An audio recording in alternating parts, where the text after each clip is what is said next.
இன்றைக்கி நம்ம என்ன பார்க்க போகிறோம் பார்த்தீங்கன்னா, கேபின் ஸ்க்ரூ கிட். கேபின் ஸ்க்ரூக்கு அந்த டோர் லாக்கு, பின்னாடி அந்த விண்டோ லாக்கு, எல்லா லாக்குக்குமே வந்து பார்த்திங்கன்னா ஸ்க்ரூ கிட் வந்துருக்கு.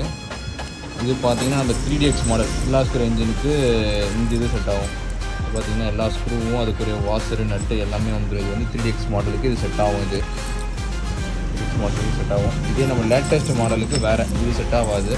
லேட்டஸ்ட் மாடலுக்கு அப்படியே வேறு. இது பார்த்தீங்கன்னா மொத்தம் 110 பீஸ், 110 போல்ட் வரும். இதில் எல்லாமே இருக்கும், எல்லா ஸ்க்ரூ எல்லாமே இருக்கும். அலன்கி எல்லாமே வந்து அலன்கி டைப் வரும். இது எல்லாமே நம்ம நார்மல் நம்ம ஸ்க்ரூ டைப்பில் வரும். நமக்கு இது எல்லாமே அலன்கி டைப் வரும். லேட்டஸ்ட்டு ஃபுல் டோர் கிட்டுக்கு எல்லாத்துக்குமே ஒரு வண்டிக்கு வந்து ஃபுல்லாகவே வந்துடுது. பட் ஆனால் 3DXக்கு வராது. 3DXக்கு ஒரு இதே மாதிரி இது வந்து 2-3 எடுத்தால் தான் எல்லா வண்டிக்கும் செட் ஆகும். ஃபுல்லாக ஒரு வண்டிக்கே செட் ஆகும். அதுக்கு அப்படி இல்லை. இது வந்துட்டு ஒரு வண்டிக்கு மொத்தம் 110 பீஸ் வரும். எல்லாமே அலன்கி போல்ட் வரும். இல்லை எல்லாமே அலன்கி போல்ட் வரும். ஒரு வண்டிக்கு ஃபுல்லாகவே செட் ஆகும். ஃபுல்லாக நீங்கள் டோர் லாக் மாற்றணும் அப்படின்னா ஃபுல்லாகவே வாங்கி